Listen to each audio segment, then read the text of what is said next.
attached to and is somehow got taken away from you.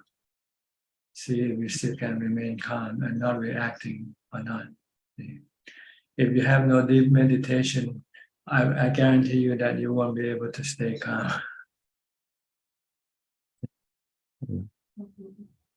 Okay. So if you lost someone you love, for instance, can you still remain as if nothing has happened? That's the goal. Is to, Yeah. Okay. Yeah. So if you still Great.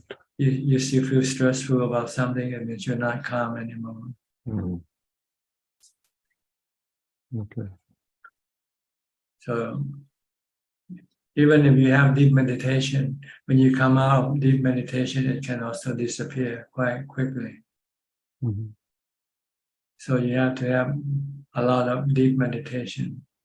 Spend most of your time spending in deep meditation for most of your time, and only come out and engage with people and things only when you really have to. Right.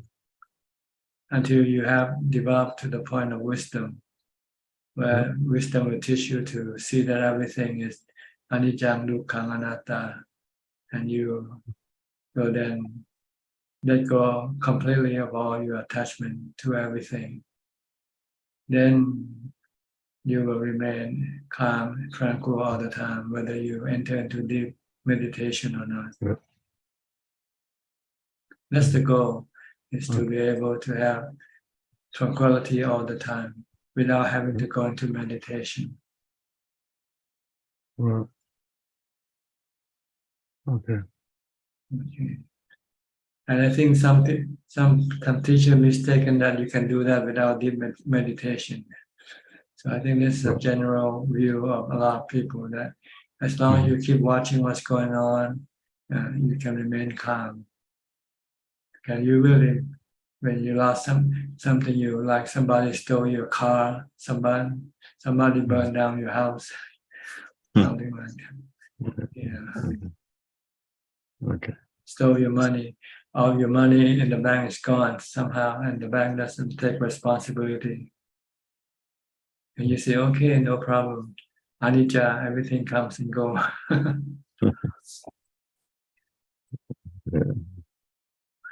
See, people don't think of the circumstances when it really hurt them. They think, on a normal daily basis, everything is quite okay, right? Right. So you thought, by maintaining calm with this normal thing is okay. Yes, but you're gonna have to take that when you take something more difficult, something more more harmful to you, that you should get sick, or if you should be incapacitated or something like that. So can you still remain as if nothing has happened? That's the goal. Because if you understand the truth is you're not anything. Your body is not you, and everything that you own doesn't really belong to you. Sooner or later, you have to lose it all. You are the mind. You are the one who thinks, who knows, and you come empty-handed. And when you leave this earth, this world, you leave it empty-handed. So why should you be stressful with anything, right? If you have full meditation and full wisdom all the time. So that's the goal. Yeah. Think of the difficult time ahead. See if you can still remain strong and not being affected. Right now, everything is okay. You got everything you want. You have everything. So there's nothing to cause you any stress. But sooner or later, one day, should you lose something, or have to face something that you don't want to, then see if you can still remain tranquil.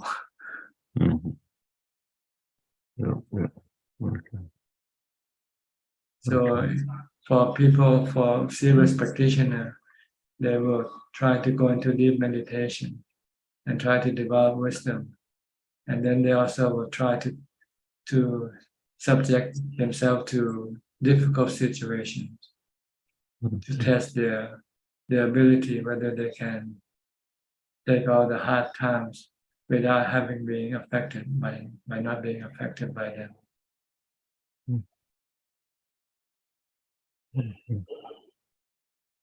Okay. Okay. Yeah. Thank you, Tanaja. Thank you, Tanaja. Okay. The easiest test is to try fast for a few days. See if you're still not, whether you're affected by fasting or not having any food for a few days. Yeah. Yeah. That's hard. Okay. Yeah. Okay. Yeah. Thank you, Tanaja. Or force yourself to sit in a chair for 6 hours without having moving away from it. You're allowed to sit or stand, but not going anywhere for 6 hours. So you can still remain tranquil, calm, peaceful, and happy. If you can, it means you have achieved something. You have a certain amount of tranquility. Especially around when we get sick as well. Yes.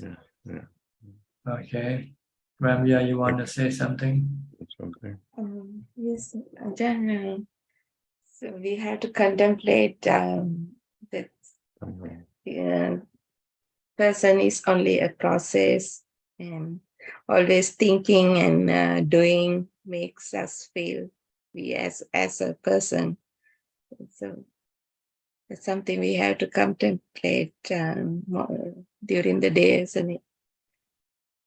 Well, the contemplation is actually the Also thinking again. Yeah, it is thinking, but it's right thinking, right?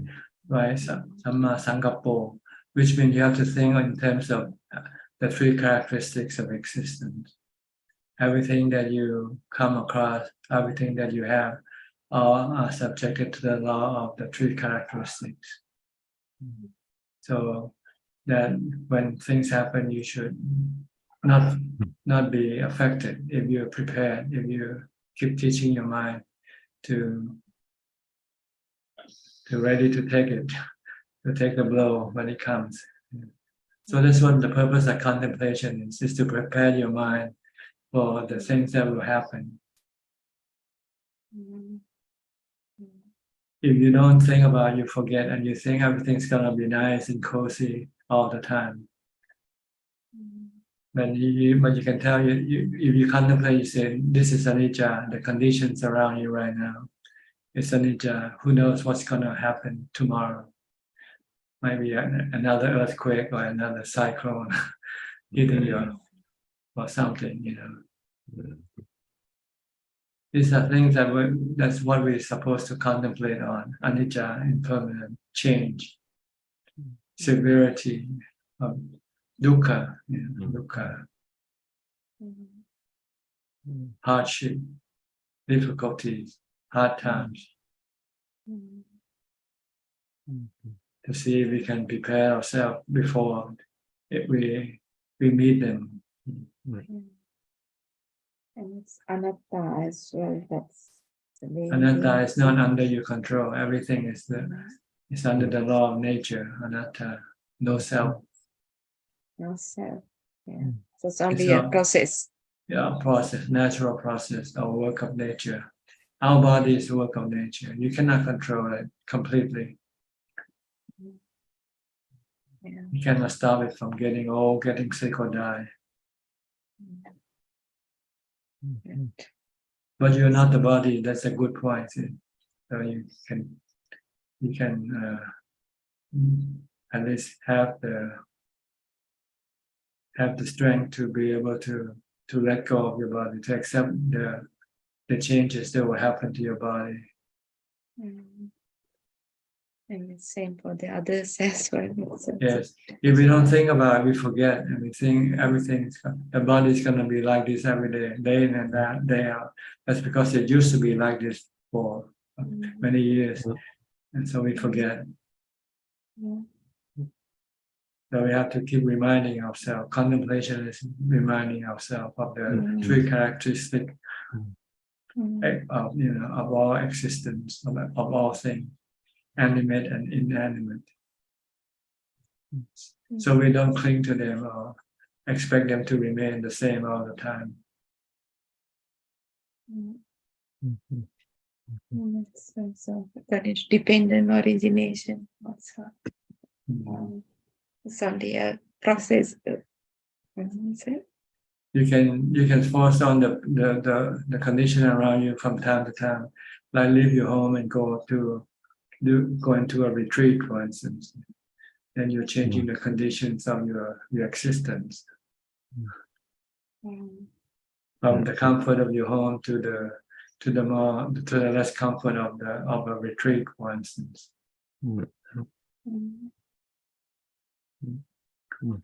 So when you go into a different condition, you have to adapt. Right? You have to change your attitude. You don't have what you used to have anymore. So you have to learn to live with what the new thing that you come across. Yeah. Thank you, Ajahn. Okay. Okay, thank you, Tanaja. Thank You're you. welcome. Okay, Declan Doyle. Declan, you finish your retreat. Huh?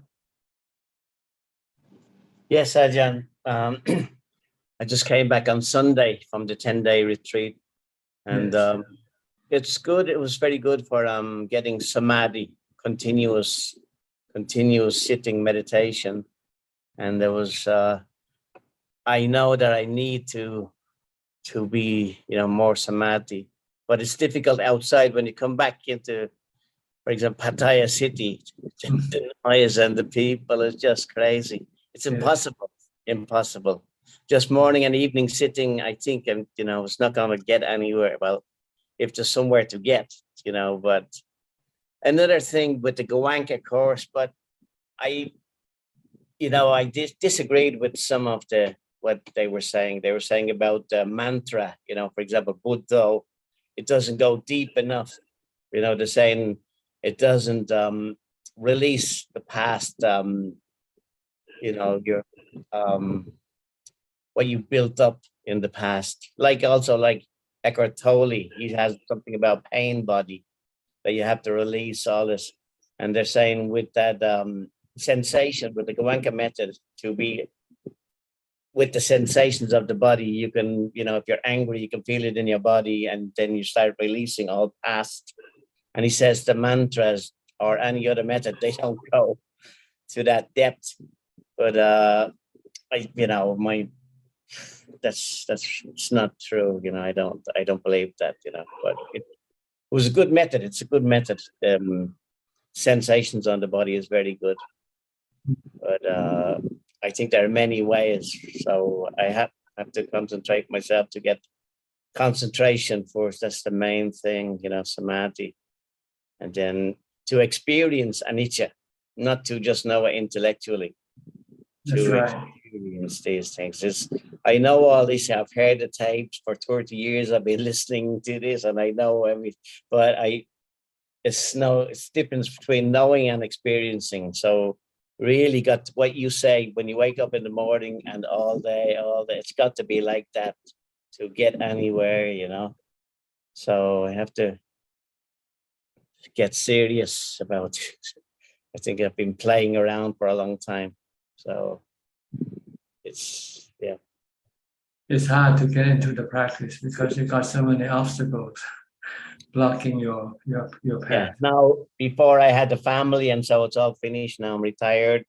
So now I'm ready to, I was thinking about going to try and do a cow panza for 3 months somewhere, and, if I could do that to start off, and that get me, something like that. Come back in the That's August. good. That's good to have something to look forward to.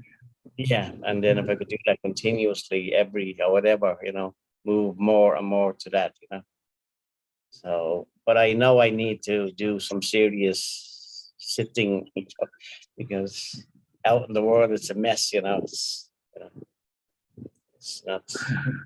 Like, Well, the world has always been like this, so we just have to learn to accept it for what it is, and not Yeah. try to change it. yeah, Ajahn.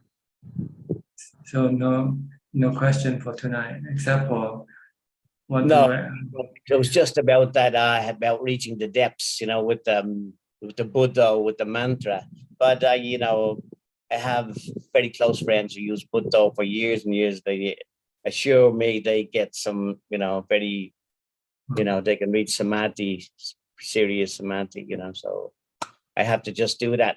Pick a method, and it's not messing around between different methods, and stay with that. So yes.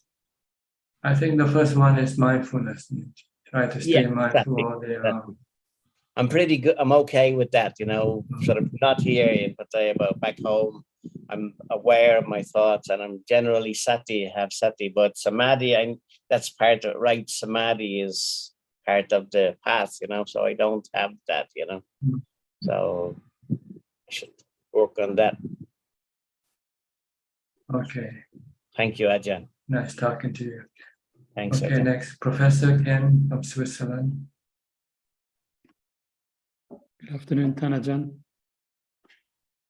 Yes, it's evening here. Oh, yeah, it's Okay, 2, 8 p.m. 2 p.m. here. Okay, I'm 6 hours ahead of you. Still sunny, yeah. Ajahn, I would like to ask a question. If you could comment on the different aspects of the chitta. For example, is it considered that the nama khandhas are also part of the chitta? Yes, it comes from the chitta. It's in the chitta.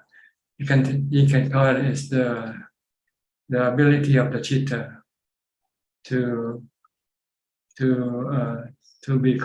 connect to a body to receive sensual objects. This is called vinyana. The mind can send this vinyana to attach to a body like us, like our body. And once it's attached, it can receive the sensual objects coming through the 5 sensual organs: the eyes, ears, nose, tongue, and body. When you open your eyes, you see images, and then these images will then be received by the vinyana of the chitta. That makes the chitta being aware of the picture that the body sees, the eye sees. The body itself doesn't know the picture it's seeing. It's like a camera. The camera doesn't know what kind of picture it's taking. It's the user of the camera that knows what images it is taking, is looking at. So this is the ability of the mind to be able to send the stream of consciousness called vinyana to attach to a body that has 5 sensual organs: eyes, ears, nose, tongue, and body. Once they receive these images, objects, then it has the ability to perceive, to find out what these images are, depending on the past memory, how much they have stored in the mind. Like if I used to see you before, when I see you again, I will remember, oh, it's Kenneth. But if I haven't seen you before, it's not stored in my mind, then I don't know who you are, but at least I know you are human, like me, for instance. It depends on how much information your mind has accumulated and stored in the mind. This is perception. Sometimes maybe things that you have accumulated many lifetimes, because when you see something, you react right away. Like if you see a red color or green color, you react differently. That's because of your perception to these images are different. So this is what we call sanya. First, vinyana takes in the images or the sensual objects. Then it's being perceived or being processed by sanya to figure out what it is, what these things are. And once it knows, then it will then have feeling, good or bad feeling, as depending on what it takes the things that it's it perceived to be good or bad. If you perceive it to be good, you get good feeling. If you perceive it to be bad, you get bad feeling. If you see somebody you have bad experience before, then you get bad feeling. Right? If you see somebody you had good feeling, good feeling, good contact, good experience, then you have good feeling. See? So your feeling arises and cease, keep changing due to the perception, to what you perceive. Okay, and then once you have this feeling good or bad, then sankhara, your thoughts or volition comes into play. What should I do with this feeling? If it's good feeling, you want to maintain it, right? So you want to, if you see somebody who makes you happy, you want that person to stay longer, don't leave, stay, make me happy. But if you see somebody who makes you unhappy, you say, oh, go away, you don't want. And this is sankhara. And this is where the problems start. When you want something and you cannot get it, then you get stress or dukkha in your mind. And sankhara say, oh, this is bad feeling, this thing is bad, I want to get rid of it. But somehow you cannot get rid of it. Then you have stress. Dukkha, this is not vedana, this is not bad feeling. This is stress created by the desire of the mind, the desire to get rid of these particular objects. So this is when the Buddha discovered the truth. Our stress are caused by our desire to deal with our feelings, the vedana. The Buddha said we have to understand the nature of vedana and the nature of things that cause it to be like all the sensual images. They all keep changing and they're not under our control. See? We cannot force them to have only good objects come toward us and produce good feeling only. We have good and bad. Yeah. So we keep running to good and bad feelings. And we don't know how to deal with this good feeling properly without creating stress. The way we deal with feeling is creating more stress for the mind. So the Buddha discovered the way to deal with sensual objects and the feeling that being created by them is just to leave them alone. By stay calm, be equanimity is what we call it. It's when the practice of meditation, wisdom comes into play. So that you don't cling or you don't have aversion or attachment or attraction toward your feeling. Normally we are attracted to good feelings and we have aversion toward bad feelings. So this keeps us running around all over the world. When we have bad feeling here, we want to go someplace else. To go somewhere we have good feelings. And when that good feeling disappears and bad feeling comes in, we move around again, go somewhere else again. If we can. Or we use some other method. People take drugs because they want to induce good feelings. Because they have bad feelings. And the feelings don't only come through the sensual objects. The mind itself, the thinking itself also can cause these feelings. When you think about something good, you can have good feelings also. And when you think of something bad, you can have bad feelings also.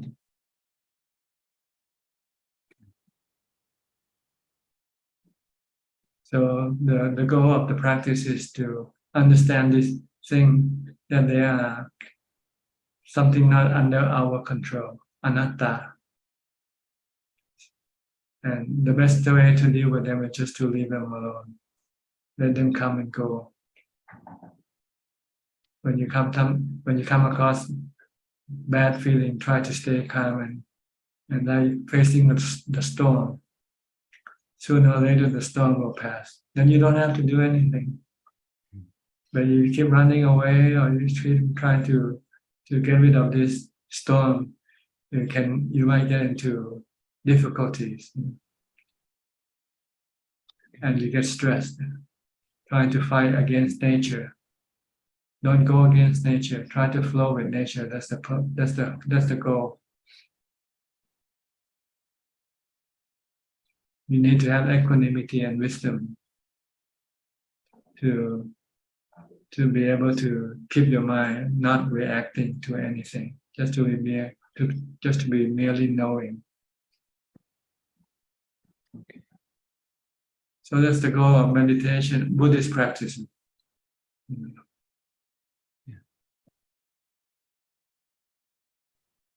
Okay, so this is the mind. The mind, besides the four functions that the mind has, it also is the one that knows. It knows perception, it knows vijnana, it knows feelings, it knows sankhara.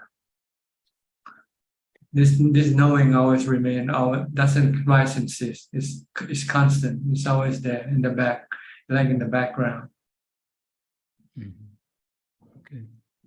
But other things keep changing. Sanya, vijnana, consciousness keep changing due to the changing nature of the sensual objects. And when this change, feeling changes, perception changes, and sankhara changes. See. But this four dhamma khandas, there's one that we can control, which is the sankhara, the volition of thought.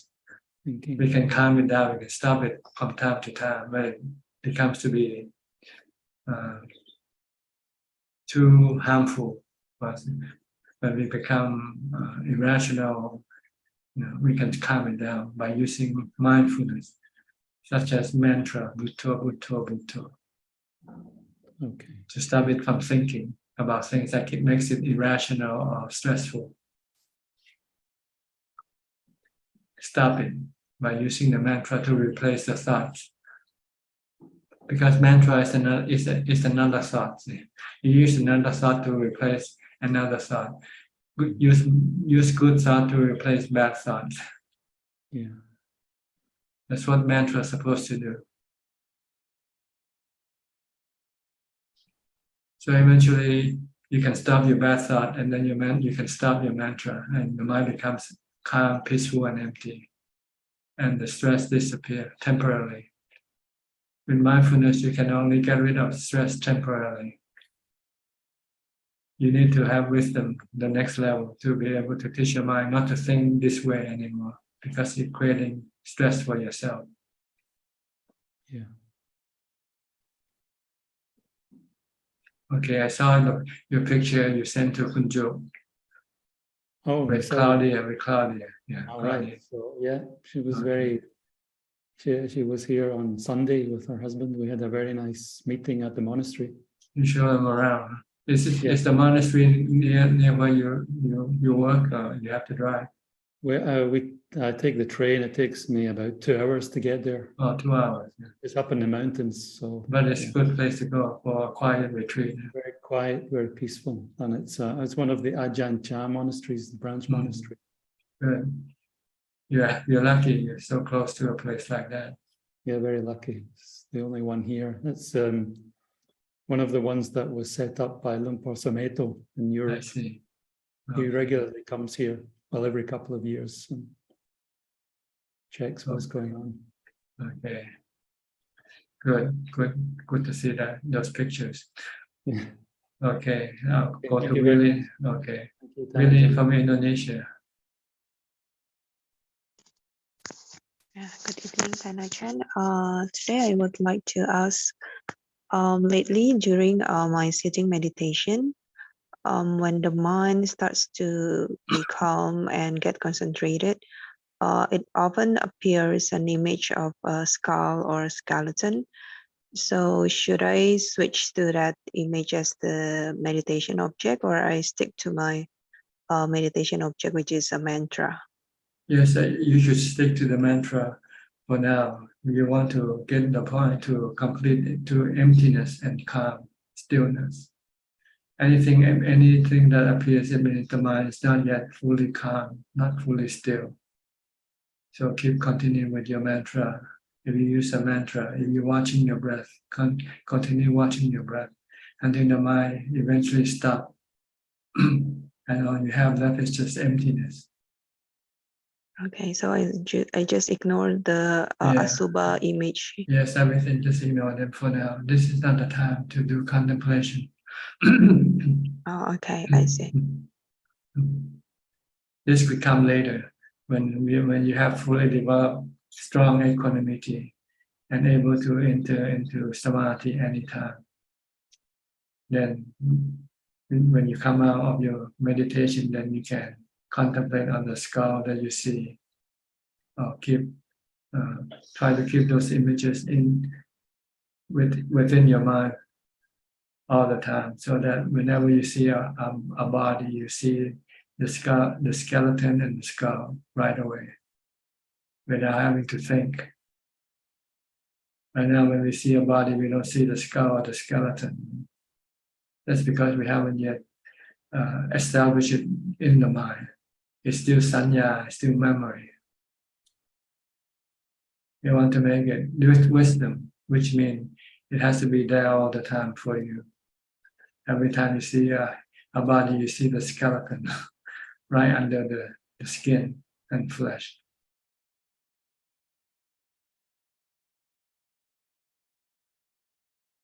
You can do this if you like, but don't do it during meditation. Do it when you come out. When you meditate, you want to stop thinking. You want to stop all function of the mind. You don't want it to do anything. You want to calm it down.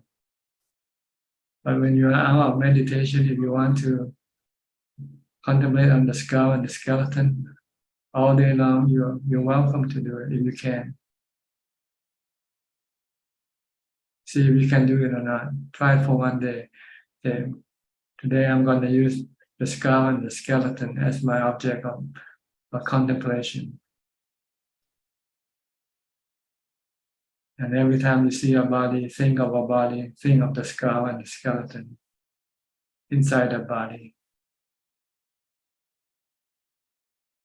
See if you can do it. Okay, then Ajahn, I will try. Until it becomes automatic. Every time you see a body, the skull comes up with it. Just like every time you see a person, the name of that person comes up automatically, right? It has to be something like that. When you see me, you know my name right away without having to think. So when you see me next time, you see my skeleton and my skull at the same time.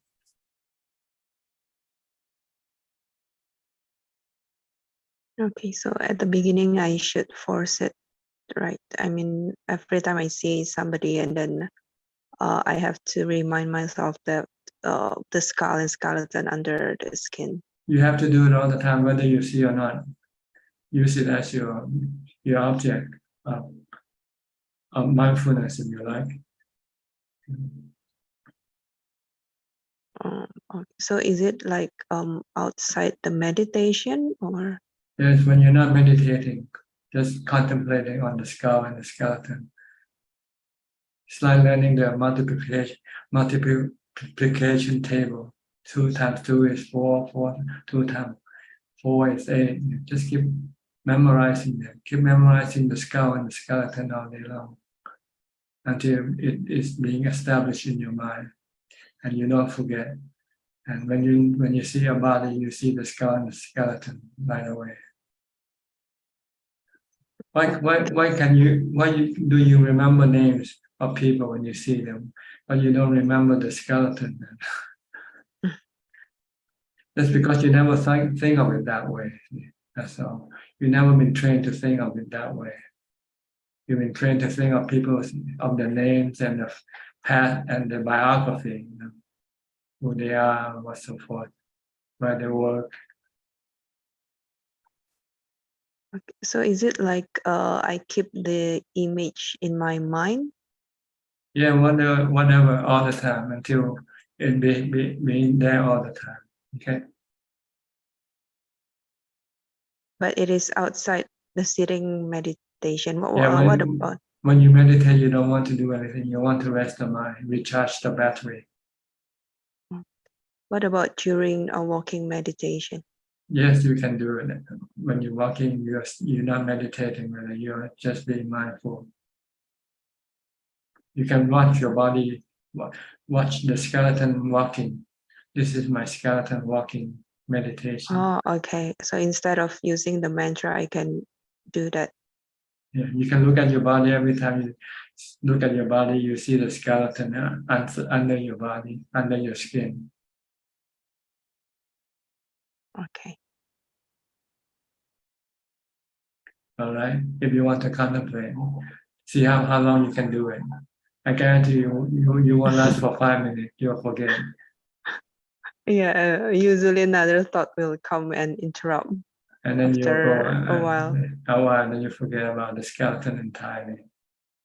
Until you come and talk to me next week, and then you start to remember. Okay, I will give it a try. Yeah. Okay. Good. Okay.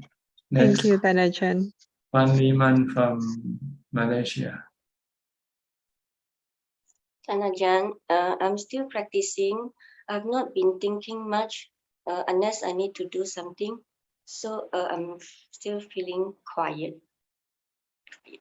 Okay, you want to try contemplate the skeleton? You can do that also. If you don't know what to do. Yeah, because suddenly today, this evening, I feel sick. So I'm observing the discomfort of the body. So it's so unpredictable that this body can get sick suddenly, and it's not within our control. Yes, feeling is not under your control. Sometimes you have good feeling, sometimes you have bad feeling, sometimes you have neutral feeling. Yeah, I mean, the body is sick. That's So, right. When you're sick, you get bad feeling, right? You got painful feeling. You have to see the feeling, not the body. The body is the feeling that affects you, not the body. Sickness. It's the painful feeling that you experience when the body becomes sick, right? That affects you. The body remains the same. It still remains the same. It doesn't change much. But the feeling from the body change. yeah. So when the body is sick, we see the feeling. You should see all the time because the feeling keeps changing. Sometimes it's good. When you're hungry, it's bad feeling. When you're full, you have good feeling. When you're neither hungry or full, then you have neutral feeling. Feeling exists all the time, but it keeps changing, and it only attracts your attention when it's bad feeling or strong.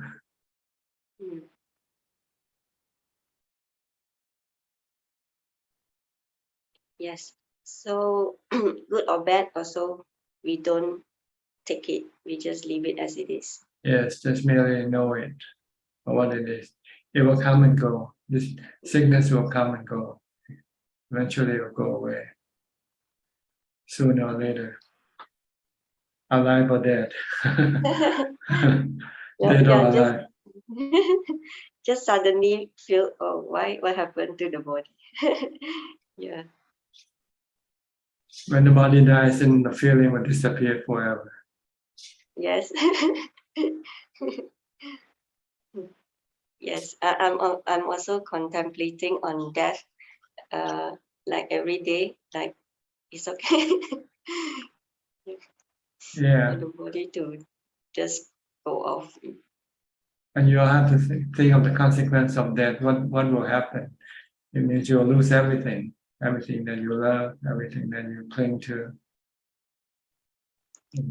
Yes. Whether you can remain calm or not, that's the question. Yeah, because I've been thinking of disposing my property, and my tenant told me that they are moving out. So when I heard it, I feel very disturbed for 2 days, and then after that I contemplated the earthquake So people in the earthquake, the property just collapsed and that's it, no more property. But I'm still alive. And if I have to sell it cheaper, then just let it be. At least I dispose the property. Yeah, I hope I can dispose it soon. Okay. Yeah, because I want to practice. So I hope it is not going to be a burden anymore, so that I can set my mind to practice. Okay. Thank you, Tanja. Okay. You're welcome. Hemant, where are you from? If I could pronounce your name correctly. Hemant. My name is Hemant from India. India, yes.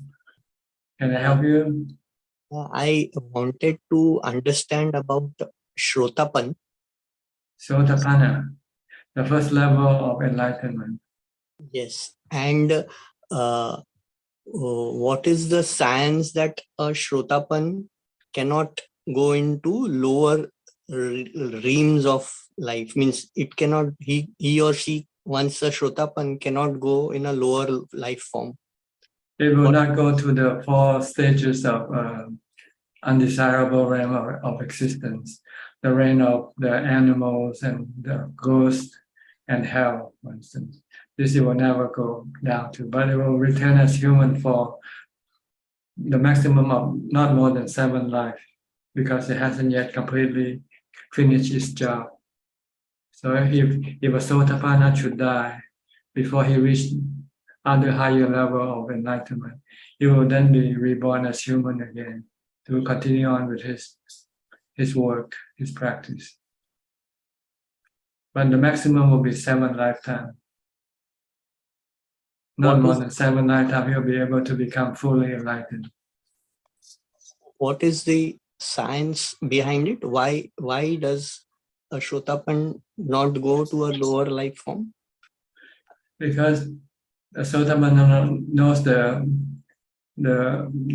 thing that caused it to go to the lower life form. Sorry, I did not understand. Sorry. A Sotapanna knows the cause of what is causing it, the mind to go to a lower life form. And that's the thinking about doing bad karma. It will stop thinking about doing bad karma completely. It will not kill, it will not steal, it will not commit adultery, it will not drink alcohol and all these things. So if there is a Shrotapan who commits adultery, who occasionally drinks, Then then he's not a Sotapanna. If he's a Sotapanna, he will not break the 5 precepts. Absolutely. Even if he has to die. okay. So how to identify that a person is a Shrotapan? I mean, how? It's like trying to identify a psychopath. You cannot, it's inside the mind. Okay. You just have to talk and live with that person. And you also have to be a Sotapanna yourself before you can judge another person whether he is a Sotapanna or not. So don't worry about other people, worry about yourself. Yeah. Try to make yourself a Sotapanna.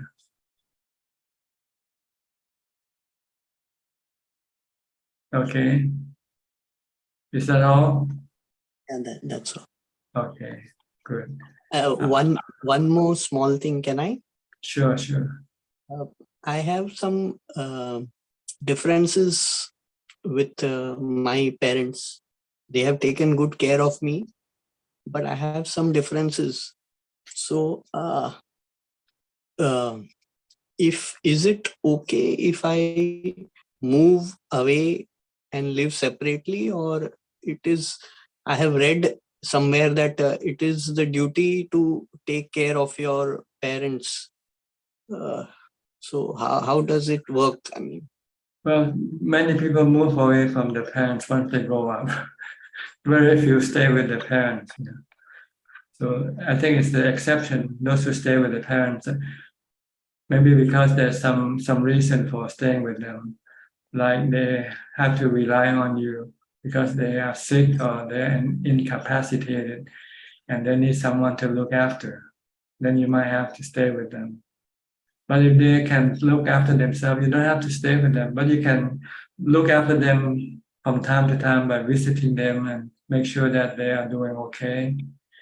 And if they should need any help, then you have to provide that help, that's all. But you don't have to physically live with them to show your gratitude, to show that you care for them. Okay. All right. I'll go to NG. NG. How do you pronounce NG in your? Doing Ajaan. NG. Yeah, And from Malaysia? yeah, from Malaysia. Okay. Actually, I want to thank Stan Ajaan in person because all the while I've been listening to your Dharma talk through the Q&A Sunday and then every Tuesday night. And it helped me a lot because past 2 years, my in-laws, they are quite elderly, are staying with me. And my mother-in-law she had dementia and she can't remember who you are, then always treat me as somebody. And then beginning, I don't know, I'll get agitated. And then when I listen to your Dharma talk, it say chant Buddha or just acknowledge, don't react. So I keep practicing and then now I'm better. I can deal with the situation. Yeah, I feel better. Yeah. I'm not like, even if talk bad, I wouldn't get angry. I will keep telling myself, forgive. And then just chant Buddha, I just don't want to listen to what he has said. Yes, that's the way to deal with them. Yeah, but sometimes human. Sometimes you forget. Yeah, the feelings. And you react. You'll come back, but I keep telling myself, just be calm. So I keep trying myself to be a better myself. At least she let me see who I really are. How far is my Dharma? Yeah, that's good. That's a good way to look at it. In a way, positive She's like a way. mirror. She's like a mirror. Positive way. We just thank her, like how we see what Buddha taught us is true. See, we see like what is anatta, what is anicca, what is dukkha. At least now I know. Yes, that's good. That's but good. I still trying because I'm human. Yeah. I sometimes react to. Yeah, try not to react if possible. Yeah, so I'm hopefully I can be better myself. You will, I think, if you keep on trying. Because the problem is I can't people meditate for 1 hour. I cannot. So this is of practicing mindfulness. But you can do some chanting. You can chant. You can use chanting when you meditate. Yeah, so whatever I do, but Ajaan always say, be focused, be mindful what I'm doing. So I'm always try to tell myself, be mindful. And sometimes try to control my anger or Buddha before she come near me. Yeah. But sometimes I will forget. Suddenly she just appears. Then you get irritated. So I hope by time comes, I'll be better. Yes, I think you will. Yeah, so I'd like to say thank you. Okay, you're welcome. No questions. Okay, all right. But Good I to hear always from you. listen to your live Facebook. I hardly Zoom meeting. Yeah, it's good to hear something like this. It kind of makes you that you know that whatever I do is being Yeah, thanks. Being useful to somebody somewhere. Yeah, I hope it helpful in terms of I facing this problem. Yes. And then my life is not easy. Yeah. All there was so many chapters I have to go through. But it's always the same way to deal with them. It's not to react. Just let them come and go. It's very true. Not to react. It's really will calm you down. Just listen, merely listen. Yeah. Yeah. Listen and knowing what's going on. Yeah. And everything will come to pass. She is her mind is unsound. She don't know what she's talking, so we cannot control her. We have to change our character. How That's to right. control We have to ourselves. understand her that she has already. Yeah, she's, yeah. She's not an adult anymore. She has returned to become a baby. Yes, true, it's true. Because beginning when she stayed with me, I don't know she got this problem. So there's some conflict over there. Yeah. Then after that, I encounter her problem. Then slowly I calm down myself. I don't get affected by her. Because beginning of the year with her, I cannot sleep. Night cannot sleep. I just thinking of the problem. Why is she like that? She like that, this, like that. Then after that, okay. Now you understand. They know the problem. She's Anija. She's Anija. Change. Yes, true. Changing every day different. A day can change many times. Yeah, so we have to try to adjust ourselves. Right. Adapt to the changes. Yeah, adapt to the change, correct. Yeah. Okay, good. Yeah. Keep doing like this, you'll be okay. Yeah, but I have to keep telling myself, because sometimes human can just divert to bad things. Yeah, but you're not gonna be human for long. You're gonna be gonna be a saint pretty soon. Yeah, thanks. Thanks, thank you. Okay. Yeah. Aparajita. And you're from Dubai, right? Yes, Ajaan. Okay. Well, I wanted to really thank you because you said something which changed my meditation, which is just be still, like don't move. Like I was meditating and being quite regular. However, when you said don't move, and I really followed that through, I found going deeper really beautiful. So thank you. Because every time you move, you restart the meditation from zero again.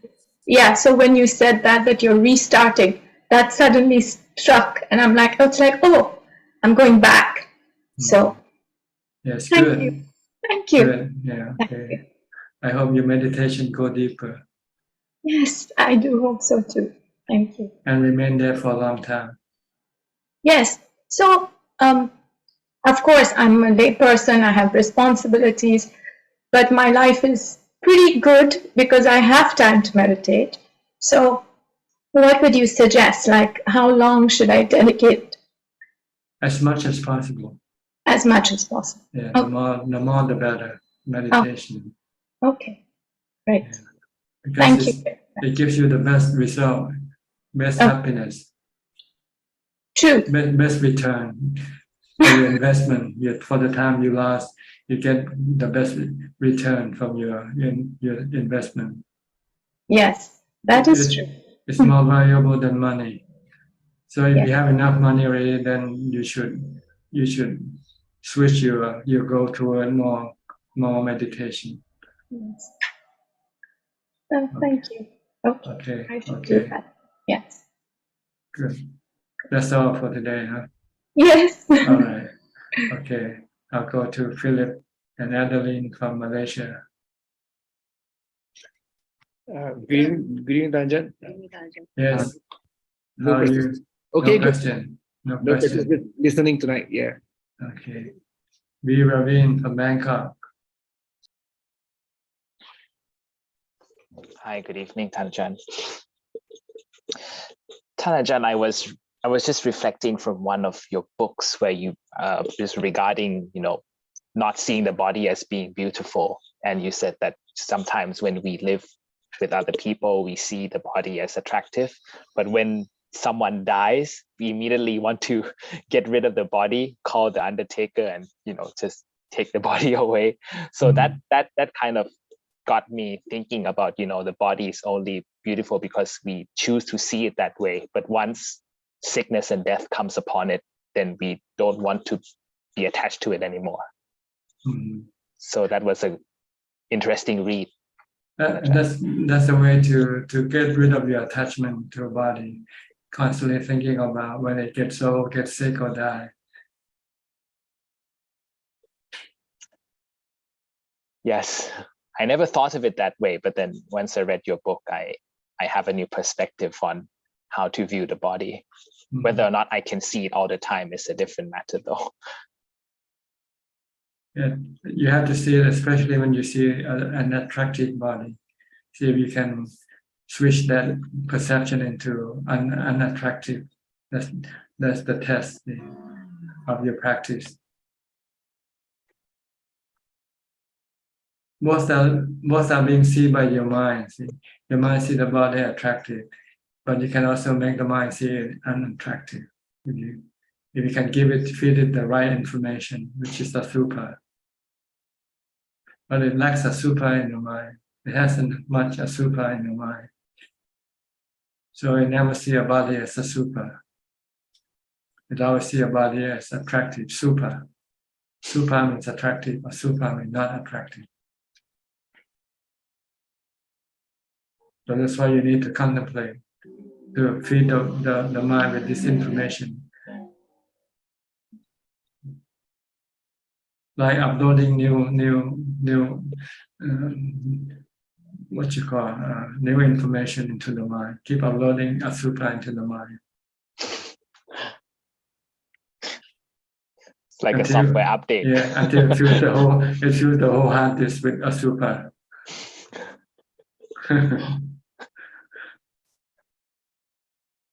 No matter where you click, the super will come up every time you click on your mouse.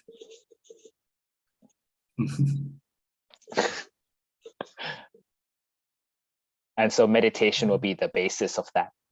Yes, because if the mind is not calm, the defilement will try to deflect you from doing this. It will try to distract you to go do something else, to think about something else. You need a calm mind, because when the mind is calm, the defilement cannot work. And then it cannot distract your mind to go think about some other thing. Then you can keep thinking about the body in different aspects. The 32 parts, when it gets old, when it gets sick, when it dies, when it becomes a corpse. These are all the aspects that you want to upload into the mind. These are all the information you want to upload into. So you can use it to counter your perception of attractiveness. Every time you see a body being attractive, then you should suddenly flip it over to the other side. No, it's not attractive. There's some other part that doesn't look attractive, just such as the skeleton or the organs.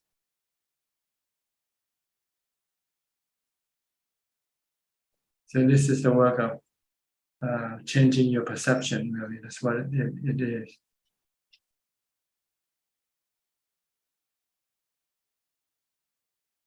But you need a calm mind. If your mind is not calm, you won't be able to contemplate on this. You won't be able to upload this information into your mind, because your defilement will tell you to upload other information instead. Then you forget about asupa.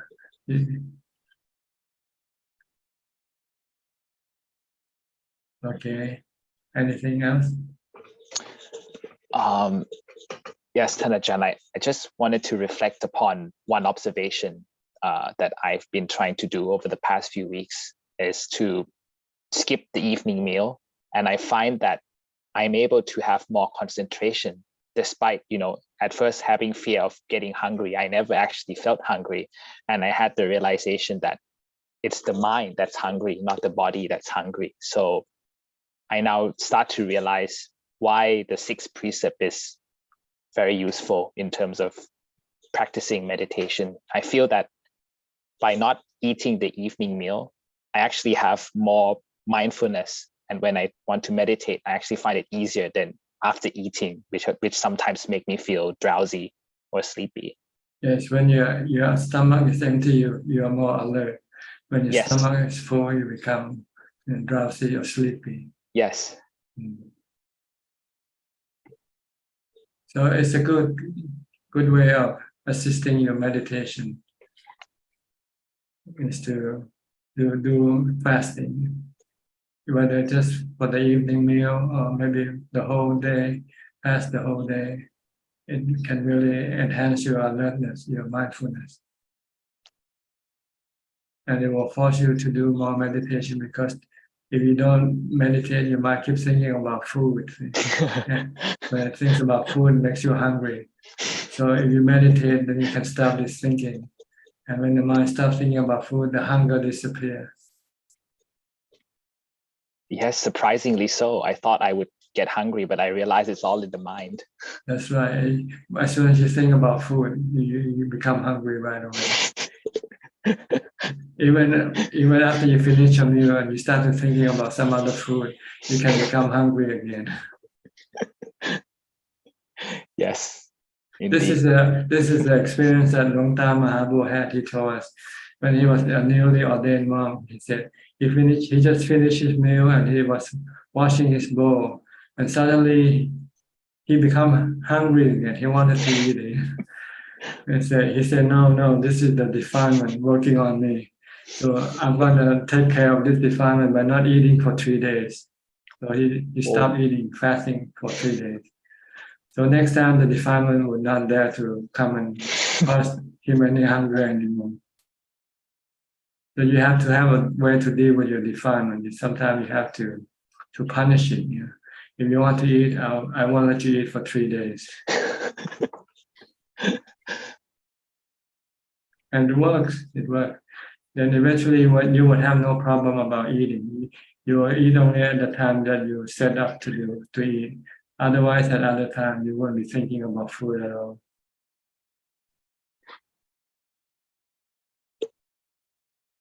Yes, it's very useful, Ajaan. So I just wanted to share that. Yeah, if you can do this, it will help you and you practice moving forward further. You'll be able to meditate more. Okay. Yes, thank you, Ajaan, for your Right. advice. You're welcome. Diana from Wales. Greetings, Ajaan. I was wondering what the Buddha taught about why some people are born into hard lives and some people are born into easier lives. Some people are born into famine and war and or families that don't look after children, and some people have more fortunate lives. Well, there are many causes, not any single causes. What it can be, the mental cause is your karma, your good and bad karma can cause you to have a hard life or easy life.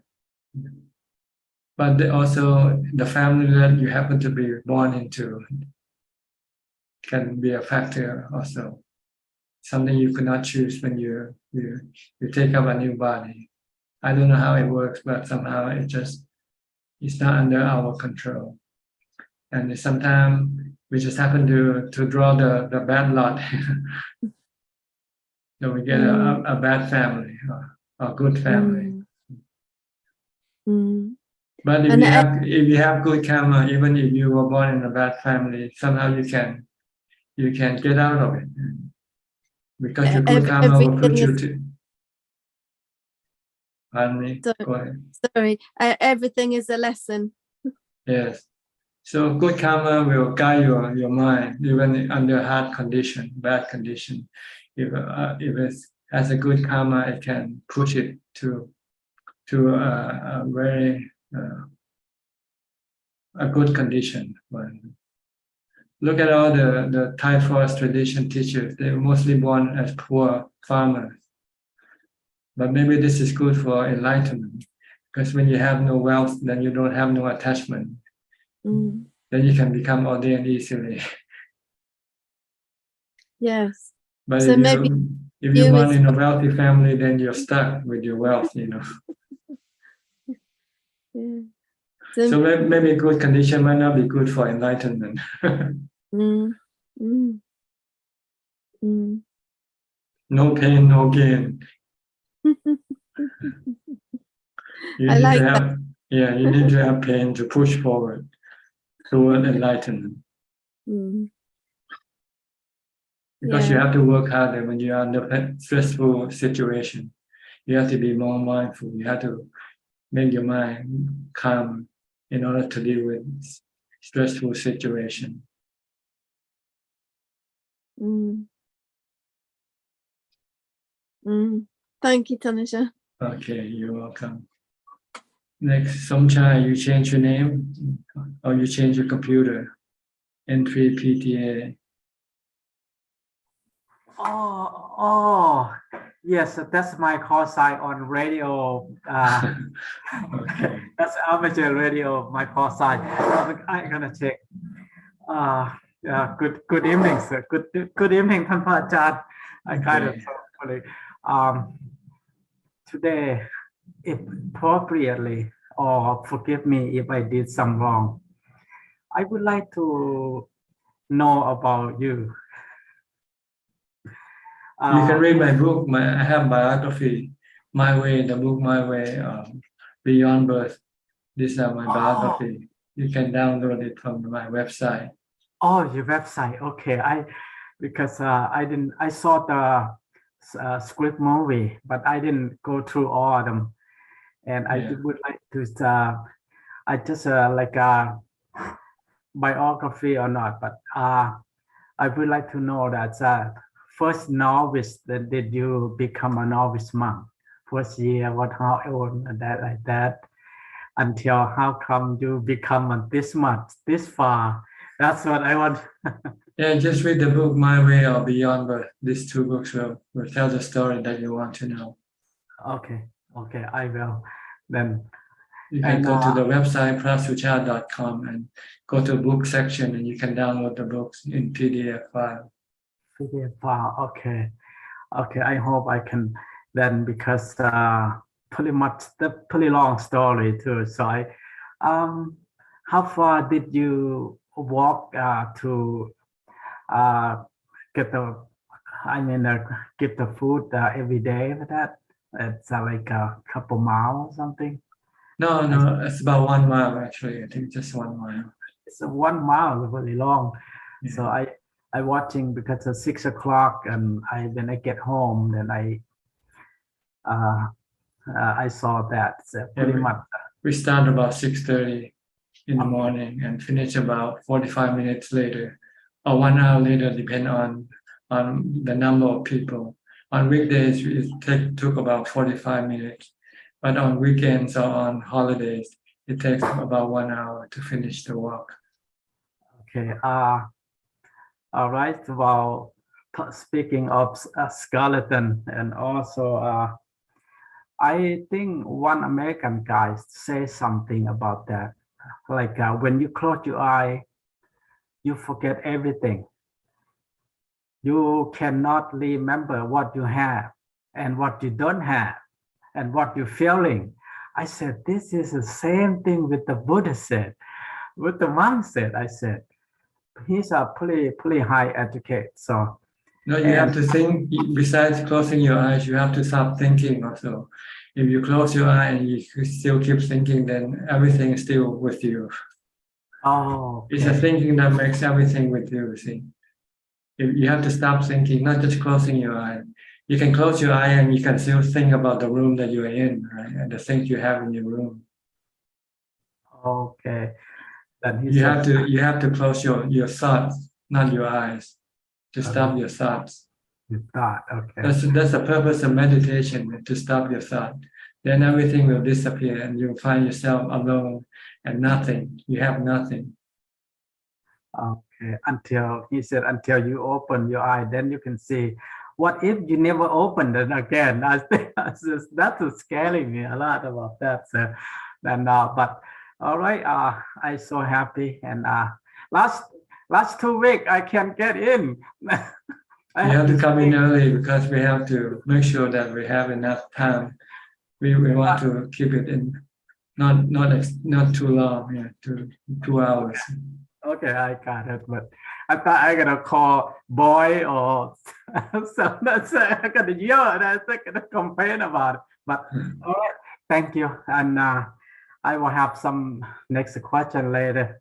Right now I seem to be concentrate about thought and then meditate. And I try to get, I think go with the step. I'm not go that far. So Just use mantra, keep reciting mantra, Bhutto, Bhutto. You can stop your thought that way.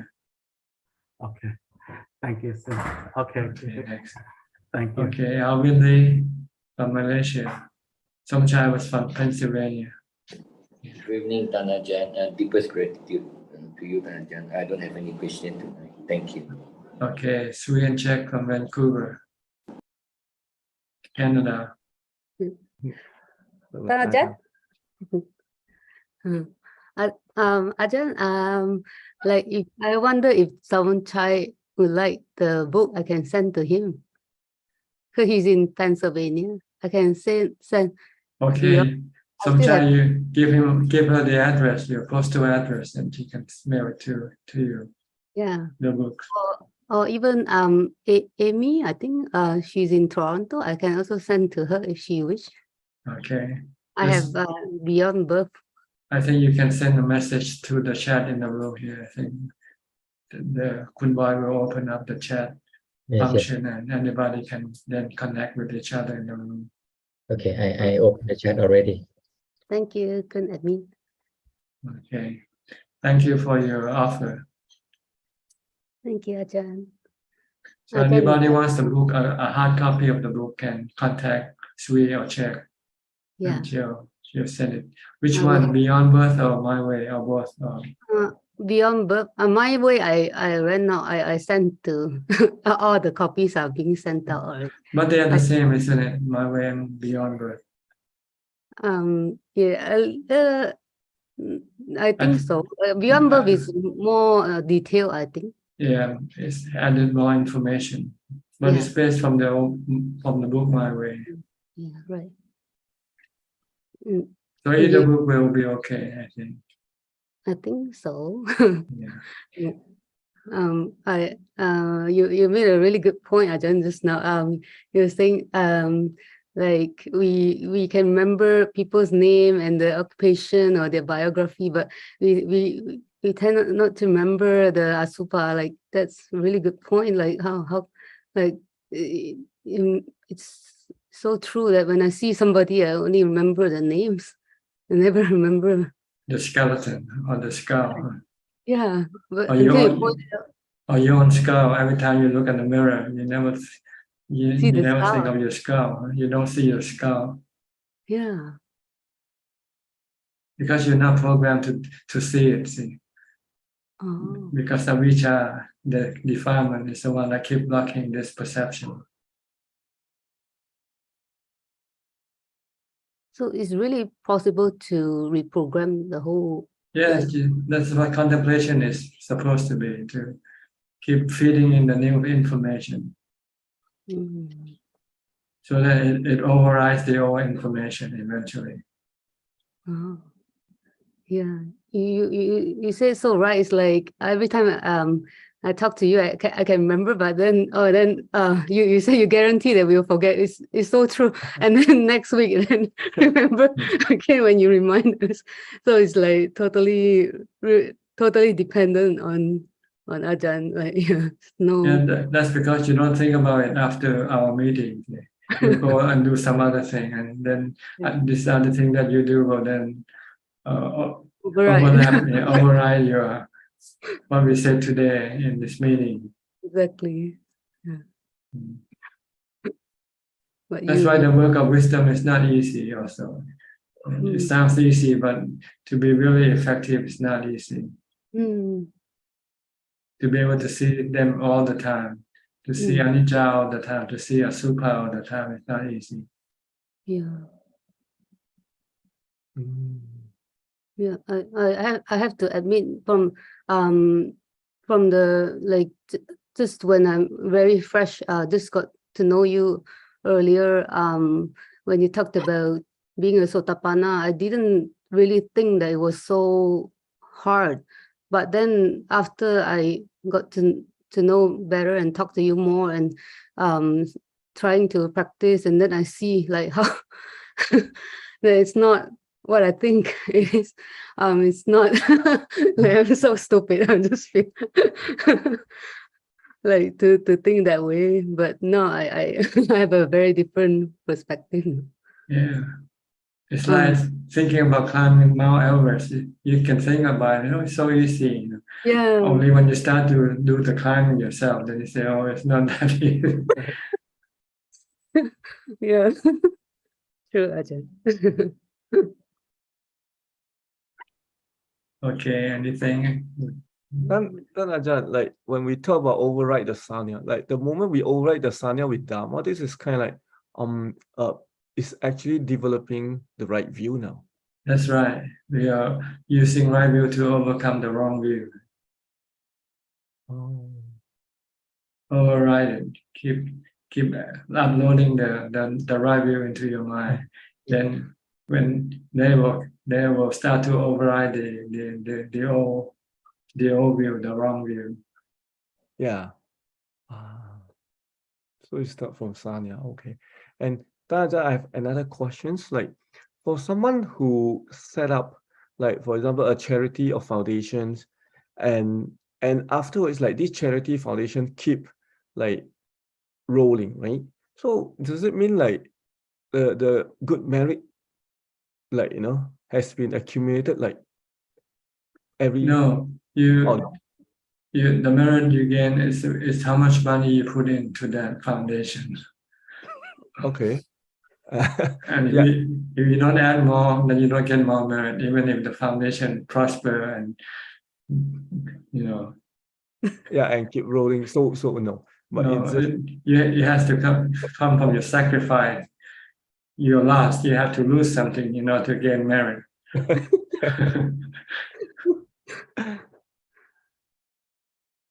okay. Yeah, that's my question. Yeah, I just want to know how it works. Right? Yeah. There's some Even if your foundation should fail, you won't lose the merit you made.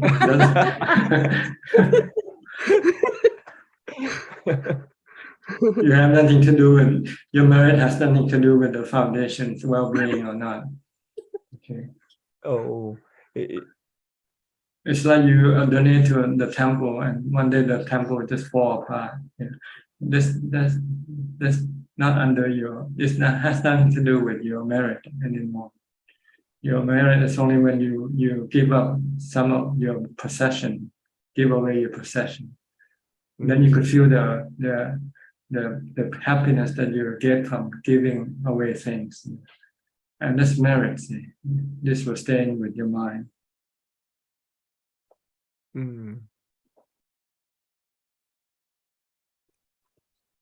All right. Yeah. Thank you. Okay.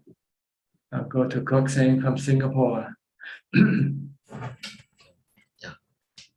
Good evening, Ajaan. Yeah, tonight I'd like to clarify with Ajaan about the Anapanasati Sutra.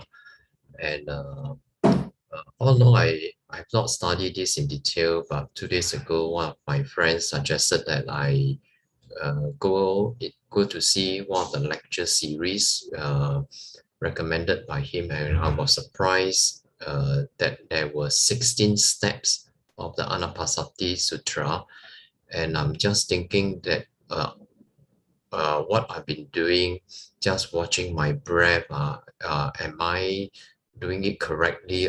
Because all along I thought that I'm doing by watching the breath in and out, I'm practicing Anapanasati. So I just want to check if Ajaan, whether am I doing it correctly? I don't know itself. I never studied the 16 steps, so I cannot tell you. I don't know, just to keep focused on your breath and don't think, that's all. Then everything will fall into place by themselves. See. Okay. If you know too much when you meditate, you start to think about the step there, asking yourself, which step am I in now? Yeah. Second step, third step, or fourth Correct. step? Yes. Then you'll not get anywhere. The goal is to stop thinking. It's not to analyze your practice when you meditate. So you don't have to know all the 16 steps. Because they will come automatically from your concentration. at the first step by focusing on your breath. Just watch your breath in and out, that's all. And don't think. Okay, because at first I was a bit taken aback when my friend was telling me that there is 4 tetras. First tetra, which is the body, second tetra, the feeling, third tetra, the mind, fourth tetra is the mind object, and I was a bit embarrassed to admit that I have not really. I'm not aware of this, even though I was telling him, I'm practicing Anapanasati. So yeah, so I was just want to make sure that am I doing the correct thing, even though I not fully aware of the 16 steps. No, you don't want to be aware of anything except your breath. Only the breath. You want to focus your mind so it becomes one, becomes singularity. Not thinking about anything else. And then your mind will become still, peaceful, and happy, and have equanimity. Okay, so the other tetra step. I don't know why they come into Anapanasati. I don't know why. Okay, you can try that method. I don't know. I cannot say anything about it because I never practice it that way. Okay. Okay. Yeah. Thank you, Ajaan. Okay, go to Penang then. Yen So. Good evening and nice to meet Ajaan again. No questions today. Yeah. Okay, go to Amy then from Toronto. Amy. Naomi is not in today, huh? Yeah. I don't see her. Good evening, Ajaan. I was very encouraged by your words last week about taking the day to be mindful and meditate. So I set aside a day, and actually it's a long weekend in Canada, so I was hoping to do 2 this past weekend, but I really had a lot of trouble. I feel terrible about it. I really had a hard time meditating and I wasn't feeling well. So it's actually, I just wasn't feeling well. So I tried to apply some of the other things that you suggested, like Buto, anything to not think. At the very least, I tried to stay committed to not think as much as possible. I think I know why I had the difficulty, and I wanted to ask you about it. So this past week at work, I was really busy. I haven't been that overwhelmed in a while at work, and not since I started to practice Buddhism. But it was all these things unexpected came up, and I went into this mode of working that I have managed to stay away from for a while, and I can see it's very, very harmful and dangerous. I was feeling really anxious about having too many things on my plate. So what I do is I overwork to get everything done, and to the point where I'm doing 2 things at once almost all the time. I was in a meeting at one point and caught myself writing an email about a completely different file while I was in the meeting, as an example. So on a day-to-day basis, at the end of the day, I thought I was making myself feel more calm by having less things on my plates. But by the end of the week, I saw how it completely eroded my mindfulness, and it felt like it set back my practice a lot. That's right, because you go in a different direction from where you were going. From being single-minded, you become many mind, thinking about many things at the same time. Yeah, it also felt like a kind of bhava, like I was starting to take that too seriously. Like, oh, that's reality, and that's most important, and this is important, and I'm important. And that's so wrong view and so corrupting. Yeah, I wonder if you have. I completely see what you mean about it being in the wrong direction. Absolutely. Yes, working is harmful for your meditation. They are going on different directions. So eventually you're going to have to, if you want to go by way of meditation, then you will have to reduce your workload, your working days, and increase your meditation day if you want to push forward in your meditation practice. But just do as much as you can right now, and don't look too far ahead because it become overwhelming. But you just do it one step at a time. Eventually, you'll reach to the higher level. Eventually, maybe practice full time one day in a monastery.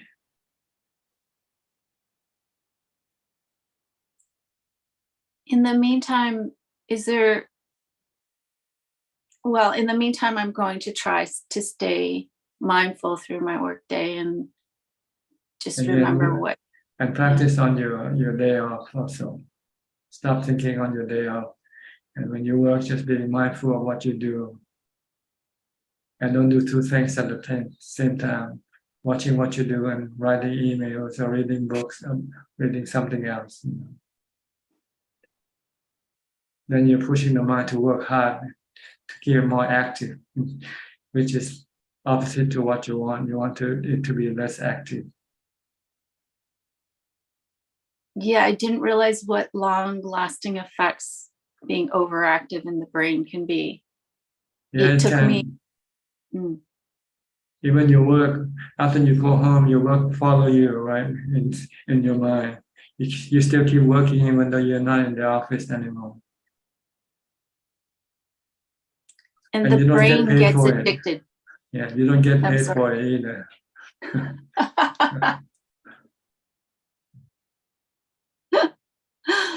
Oh, I appreciate your sense of humor. You work overtime. Unpaid. Yeah. Stop thinking. When you're out of the office, forget about the work. Leave the work at the office and stay with your body. Watch what your body is doing when you walk from the office to get into your car or whatever. Just focus on your body. Stick with your body all the time. This is mindfulness of body. Is it worth trying that even when I'm doing work? Yeah, you focus on your body. Your body is doing work, see? So you just keep watching the body.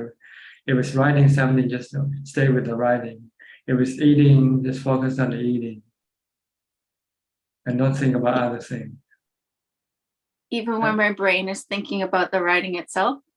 Well, only with what you do, yes. You have to think about what you do, like writing or eating, but you don't think about other things, like go bicycling or go fishing somewhere else. You don't think about those things.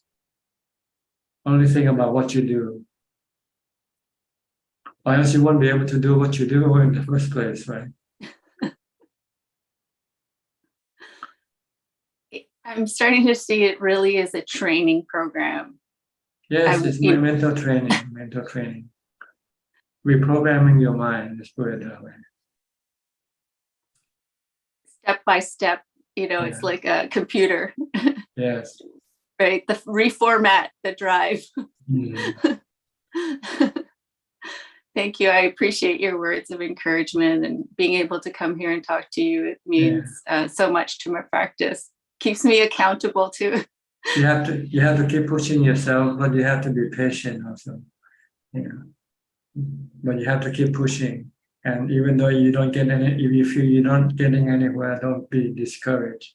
Take time. Sometimes it takes time for things to appear. Like planting a tree.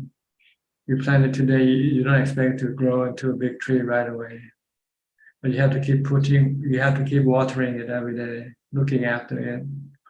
Then slowly it will grow. Okay. As long as you don't give up. Never give up. Never stop. Whenever you stop, it means you're not going ahead. Okay. Yeah, and also I want to echo the gratitude for your instructions about not moving during meditation, like Apajita mentioned, makes a big difference. Thank you. All right, good. Next, Dean from Singapore. I haven't seen you for a while. Hi, Ajaan. Thank you for the time and the teachings. I'm in London now. Been here for 2 years. I see. I've been listening to your talks and whatever I can, because you never know what you will say next. So it's amazing the Dharma that flows through you. Thank you, Ajaan. I have a question about practicing Dharma in daily life. Can Ajaan talk about the Sukha experience within the mind? And should this quality, this Sukha, be brought outwards into daily life? Example, when interacting with people. Yes, by using loving kindness when you're interacting with people. If you are kind, you're friendly, you feel good. But if you think you are enemies, then you feel bad. So never look at people as your enemies. Always think of them as your friend and be friendly to them. Treat them nice. Forgive them if there is something wrong. And share something with them if you have anything to share. Then you will feel good. This is the way. When you interact with people, the Buddha said you have to use metta, loving kindness, and compassion. If you see somebody who needs help, then you should offer your help if you can. And if someone succeed in something, you should congratulate them. Be happy with their success. And if something happened that beyond your control, something you cannot do anything about, then you have to use equanimity. Just remain calm and not feeling sad or bad when you cannot do anything about it. So this is what the Buddha recommends when we deal with people, regardless of who. We have to look at everybody as our friend. We are friends in birth, aging, sickness, and death. We are all the same. We are all in the same boat. Yes. Even the people that I might come across that I feel difficulties. Yeah, people who wants to hurt you, people who want to take advantage of you. If you think of them that they're gonna get sick and die anyway, so you can forgive them for what they do. I just think of it as I'm paying back my debt. So yeah, you can think of that also. Yeah. You owe them something, so they're collecting your debt now. Yeah.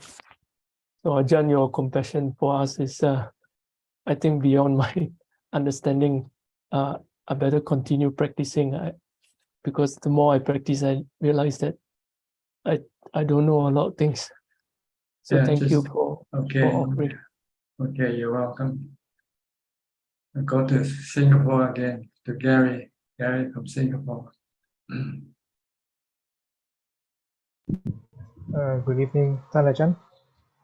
Yeah, I was last week I was in the retreat, and I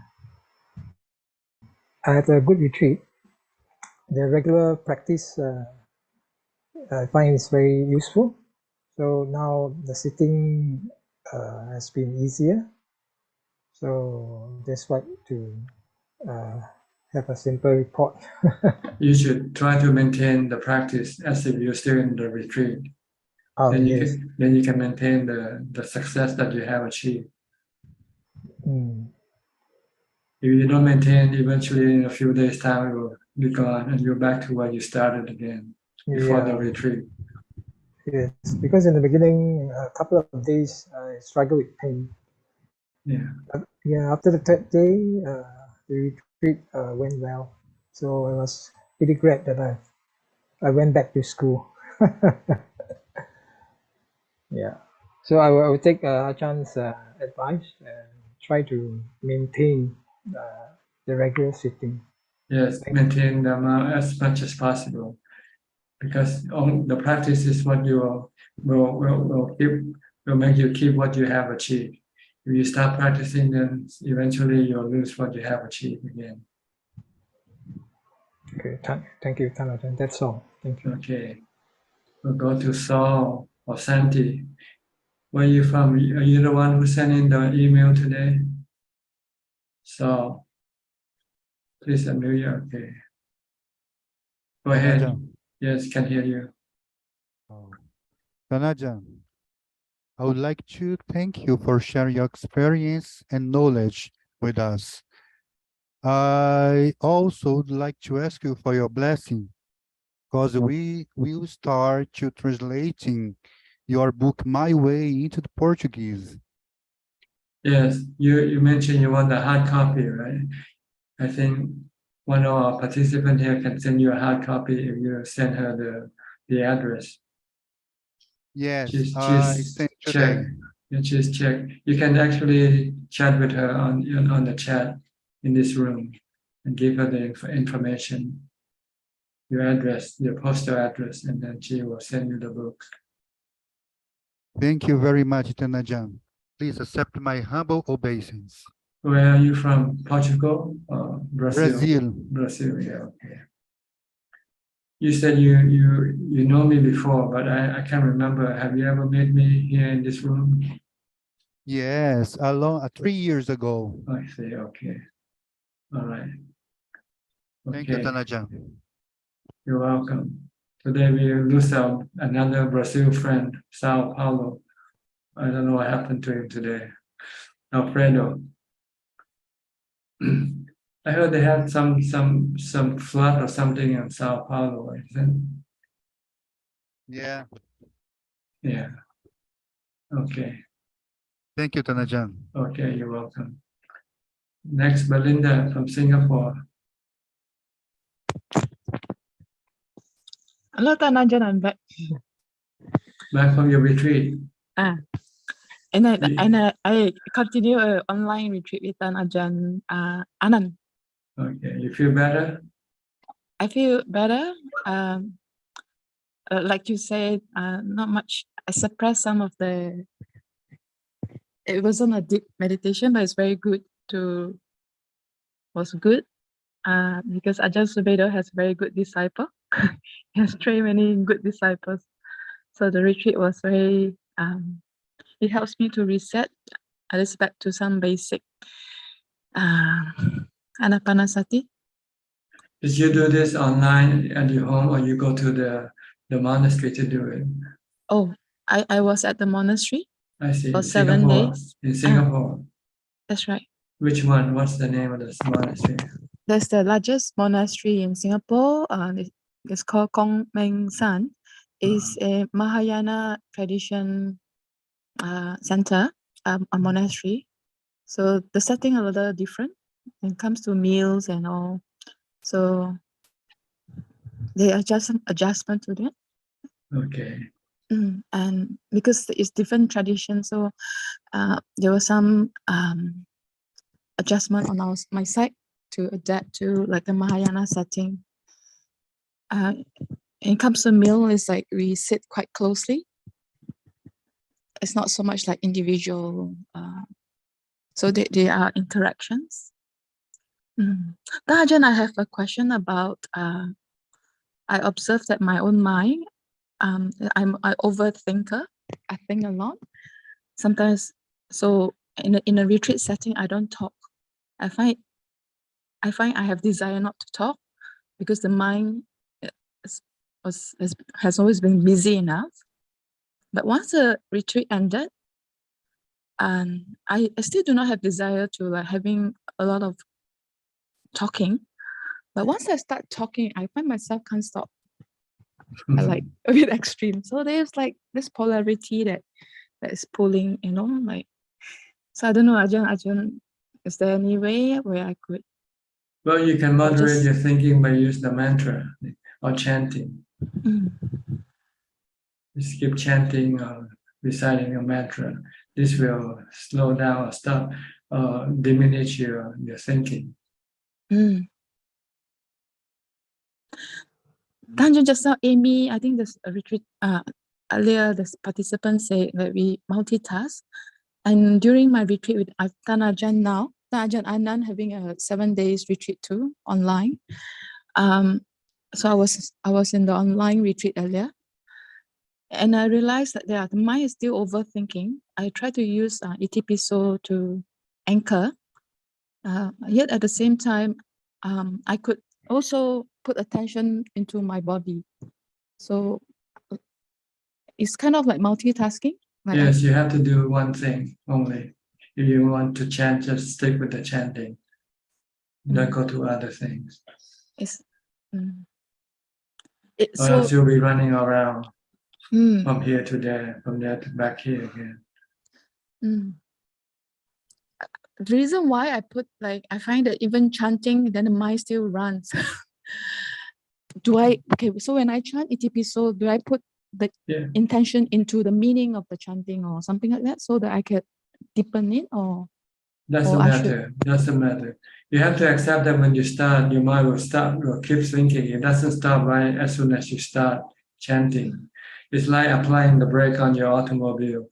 As soon as you step on the brake, it doesn't mean the car will stop right there and then. It takes time for it to slow down and eventually come to a halt, Same way with your mind. When you start chanting, it doesn't stop it from continuing thinking. But what you should do is just ignore what you think and then focus on your chant. And keep chanting and ignore the thoughts. Don't pay attention to it.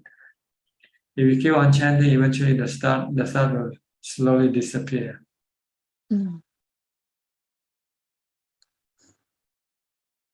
So it's definitely a no to do two objects at the same time. Well, you try to do one object, but the mind still can sneak and go do something else. But that's unavoidable because you don't have enough mindfulness to stop it yet. So you just have to let it be and try to focus on your chanting only. And the stronger your chanting becomes, then the less ability of the mind to sneak away.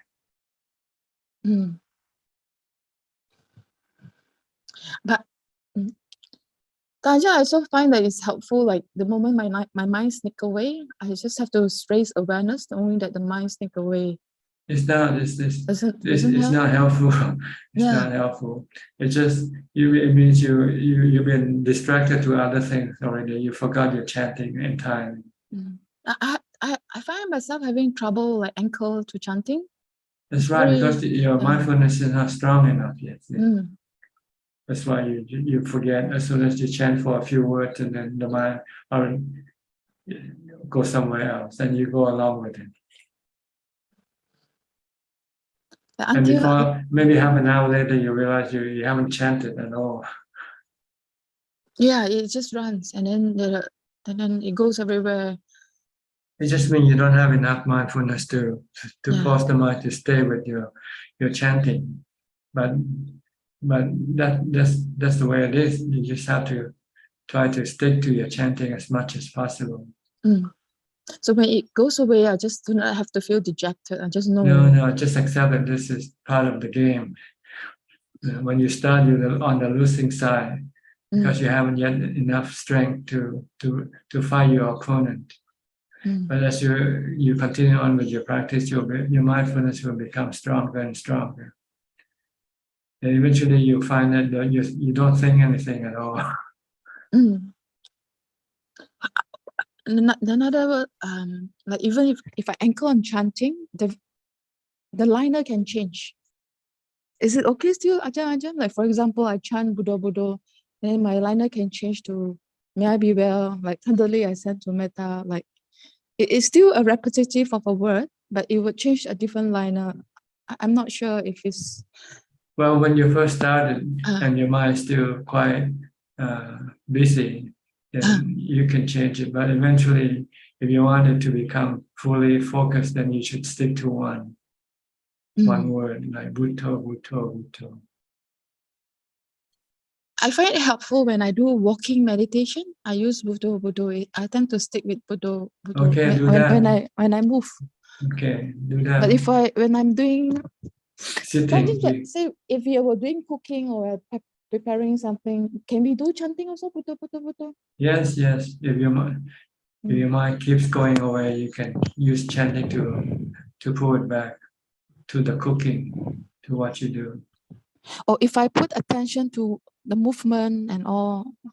Yeah, and your mind don't go away, then it's okay also.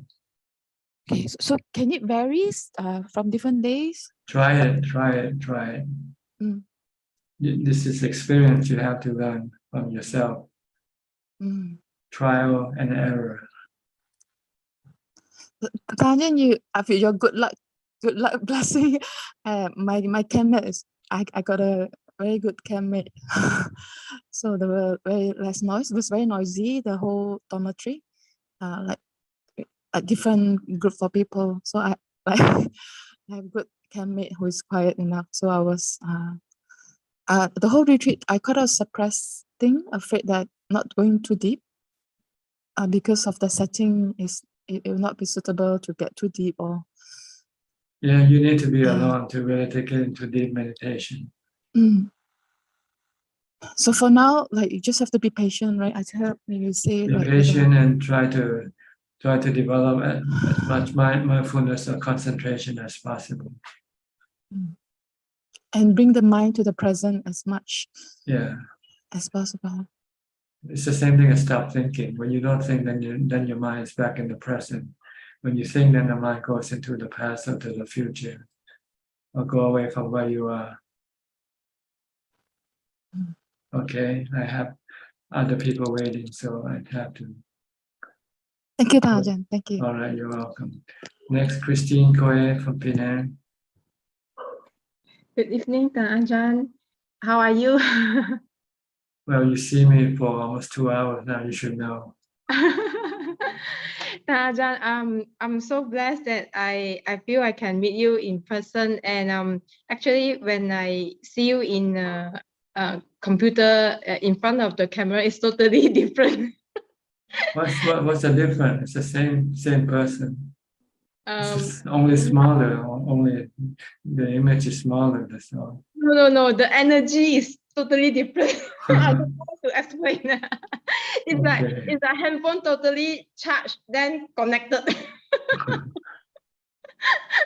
Impossible, because last trip I went to Wat Yan, I stayed there for about 7 days, if not mistaken. I had 8 precepts over there.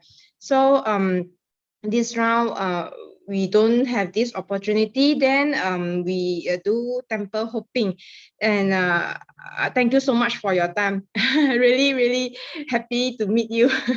Okay, happy to meet you all too. Thank you. Okay, go to Sulan now. No, Sulan. What happened to Claudia? She was on for a while. Maybe she just lost time.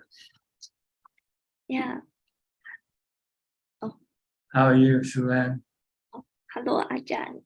How are you? I'm okay. Yeah. Just leg pain. The leg pain bothering me. Yeah. I see. Don't let it bother you. Leave it alone. Use mantra when you feel affected by the pain. Just keep reciting Bhutto, Bhutto, Bhutto. I see. Okay. Yeah, it kind of bothered me because I couldn't bend my knee. Then couldn't really sit. You can recite anatta, anatta. My body is not myself. It's not me. I cannot force it to be what I want it to be. Oh. Okay, I will try that. Yeah. Okay. Anything else? Just now Ajaan was sharing about the part that when we look at people, then we will kind of remember their names. Then I was like thinking, not all the people that I like look at their face, I can remember their name. Like it takes a while. Yeah. Maybe your memory is not so good. Oh, then how can I increase that memory though? By keep thinking about it, thinking about the thing that you're supposed to remember. Oh. Mm. If you don't think you can, then you can forget it. But you keep thinking tomorrow is tomorrow is Wednesday, tomorrow is Wednesday, and it will stay in your mind with you. Oh. But if you don't think, maybe when you ask yourself what's tomorrow, you might have to take a little while to think. Yeah. Oh. But I thought that the goal is to practice not thinking. Well, So we're speaking on a different level. I think. This is on the wisdom level.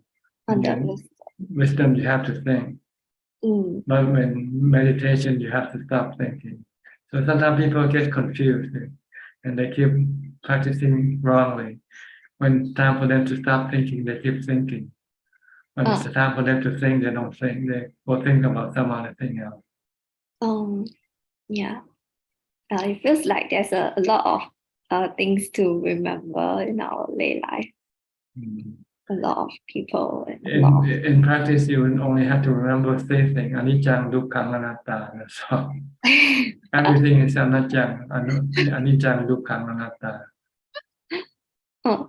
But you keep forgetting these three things.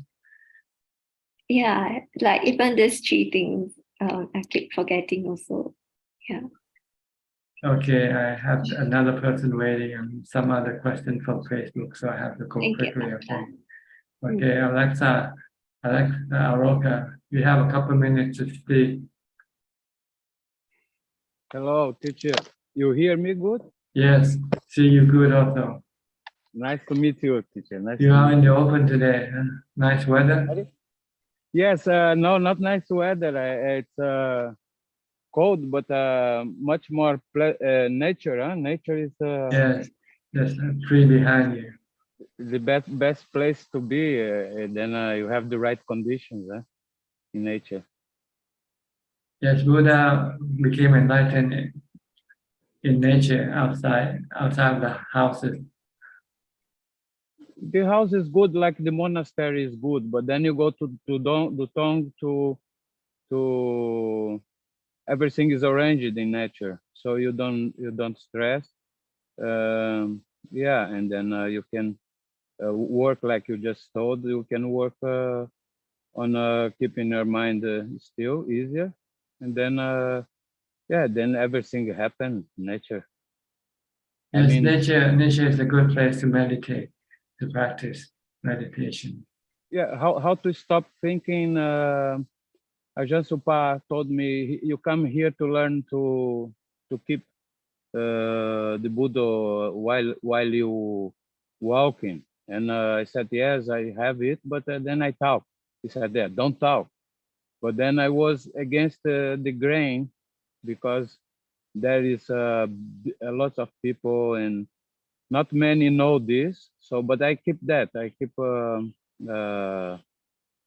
my upeka not talking, and I just say, I just make like this when it was in coffee, and then they understood that I was not talking.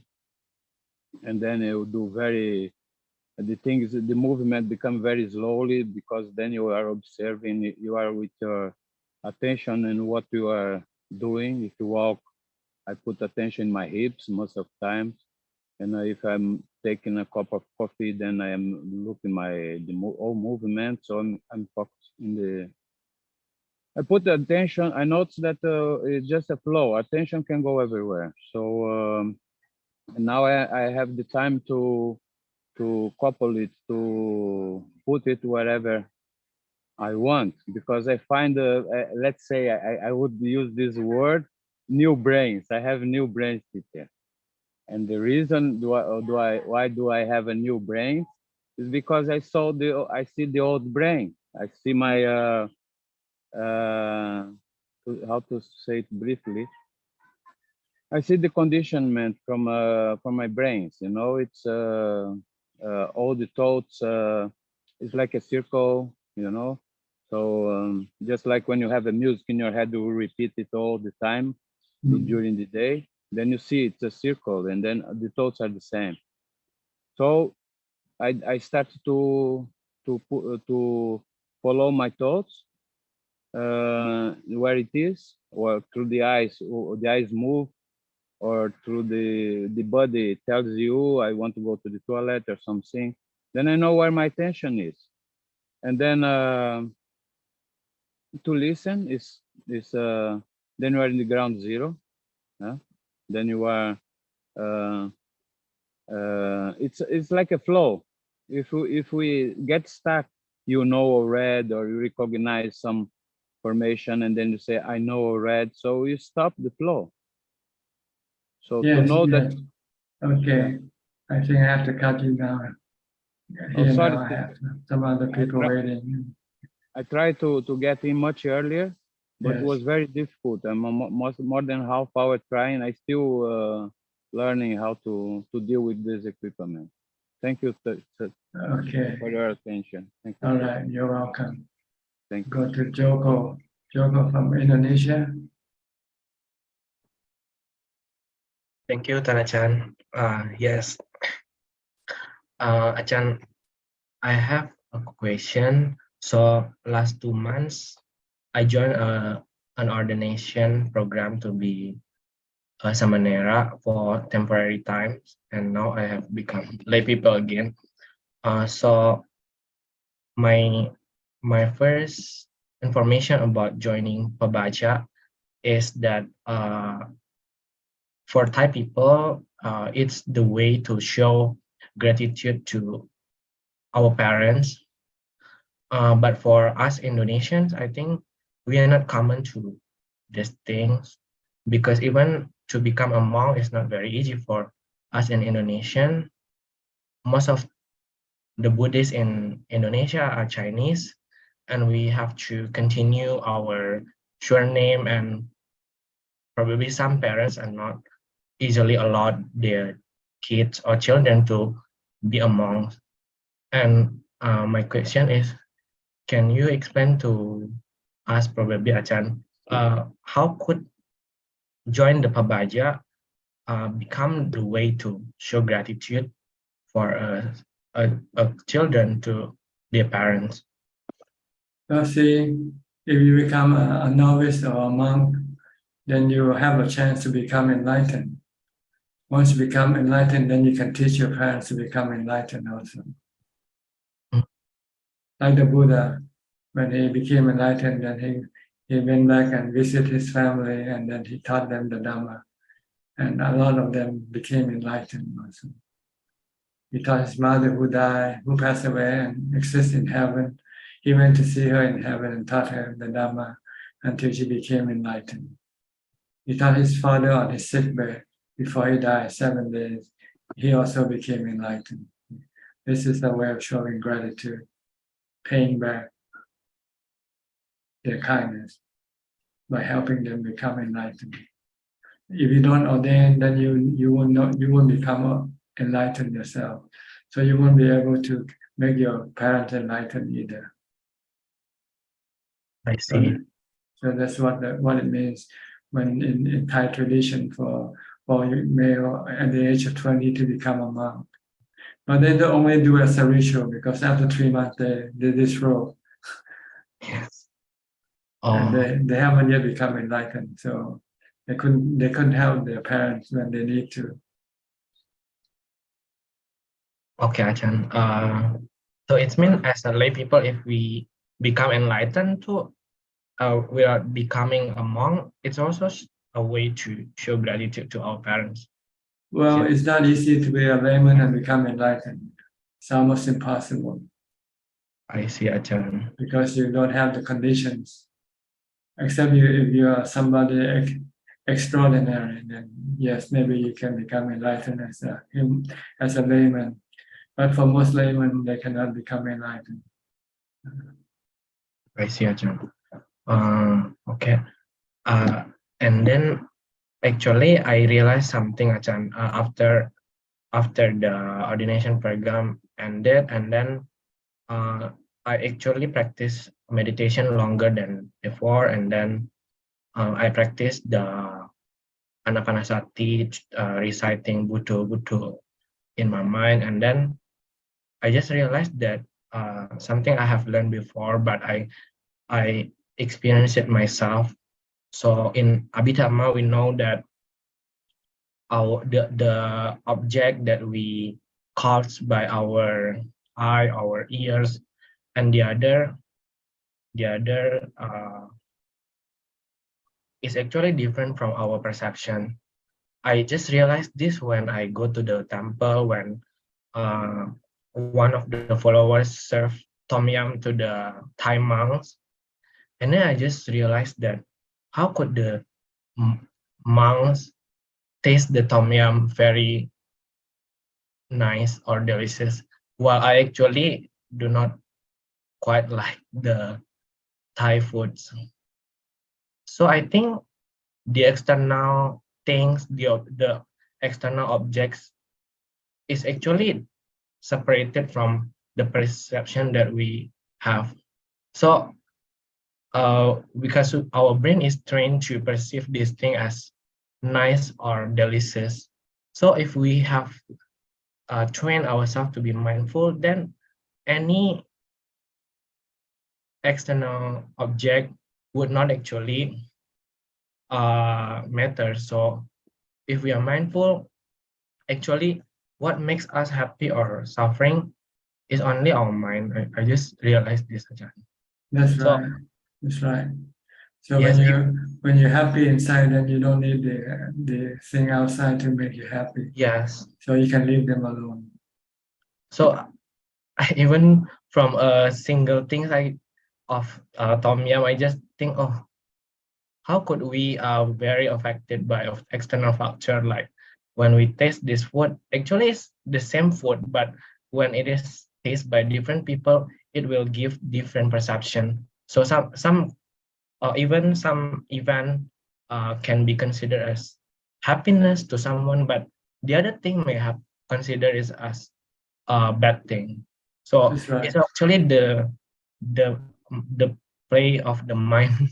The mind has different preferences depending Yeah. on your past life. If you used to like something in your past life, you will like something in this lifetime. Yes. And which can be different from somebody else. Somebody might not like the thing that you like.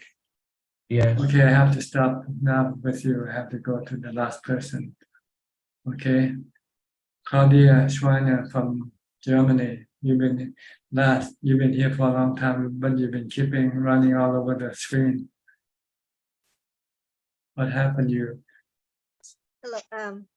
Hi, how are Good you? afternoon from Switzerland today. Are you still in Switzerland? Okay. Yes, yes, we are in Basel today. Mm. And I'm fighting with the technique at the tablet because at home in Germany I use my personal computer, and this tablet makes me crazy. I see. That's Yeah, why you yeah. keep running away from the So I logged out. Then I got a message from Czech, and then I returned. So I'm here again. Okay, how long Yeah. you gonna be in Switzerland before you go back to Germany? Unfortunately, we have to leave on Thursday. So 2 more days only. And back to work on Monday. Yes, back to work on Monday. Yeah, but it's a wonderful stay here in Switzerland, and I feel so blessed that I was able to meet Kenneth, and that Yes. he took us to the monastery.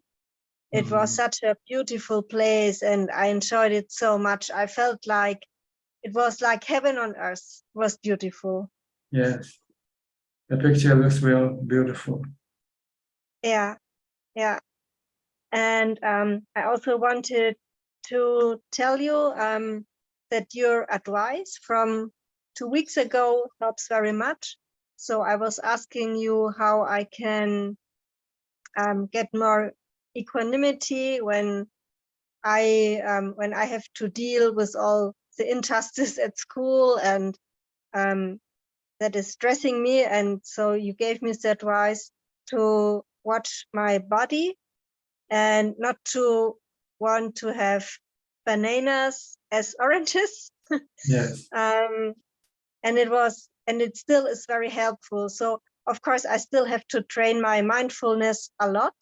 Yes. But when I can keep my mindfulness on my body, it really helps. I get more calm inside, and when I'm in a situation that is stressing me, then I think, well, can I make oranges out of bananas? And I say no to myself. Yeah, it's really helpful, and I thank you so much. So I hold my tablet with both of my hands, so I can't talk with you. Okay. I'm sorry I can't talk with you the proper way, but this tablet makes me, it's my teacher in patience. I'm sorry that I can't talk with you the proper way now. No, you're doing okay. You're doing okay. All right. Is that all you like to say for now? Yes, for now it's all I want to say, and I hope to see you again on March 7th. Okay. Hope you have enjoyed the rest of your holiday. Yes, I will. Thank you so much. Okay. You're welcome. We'll go to Facebook now for our final questions. There are 3 questions from Facebook,ท่านอาจารย์. The first question from To Tang Ping. Can Ajaan explain indifferent feeling and what are the causes? Thank you. Indifferent feeling is when you see something that you don't think is good or bad. So you have indifference to that thing. If you see something that is good, then you have good feeling. If you see something that is bad, then you have bad feeling. And when you see something indifferent, it's neither good nor bad, then you have no good or bad feeling. So we call that indifferent feeling or neutral feeling. Next questions from Michael Dule. Do Arahant become aware of when and how their body will die? I don't know. You have to ask them. And last questions from Sri Hasha. Respectful teacher, I have a question.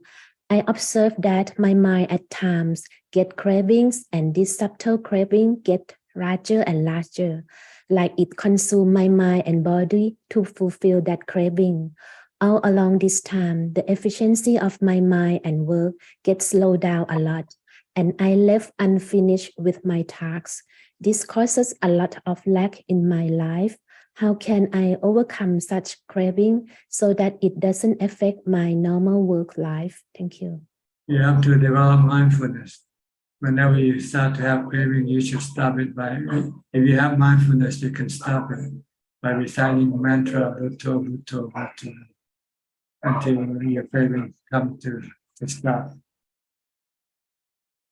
Okay, so try to practice mantra a lot. And when you have craving, try to use mantra to see how it works for you. Other way is to use wisdom. Is to see that everything that you crave for will cause you pain sooner or later.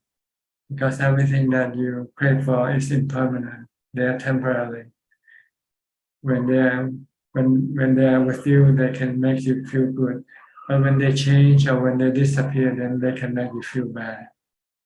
So it's better not to crave for anything. Okay. Is that all the questions? Yes, All that's right. all.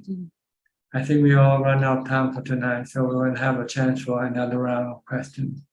Thank you very much for your participation in this meeting tonight or today. And I hope that you can benefit from it and help you advance in your practice. In the meantime, please stay safe, stay mindful, and keep on practicing. And if all goes well, I'll see you all at the same time next week. Thank you and goodbye. สาธุเจ้าค่ะ Thank you. Goodbye. Thank you. Thank you, Ning. Thank you. And Bye, everyone. Bye-bye. Bye. Have a good night, everyone. good night.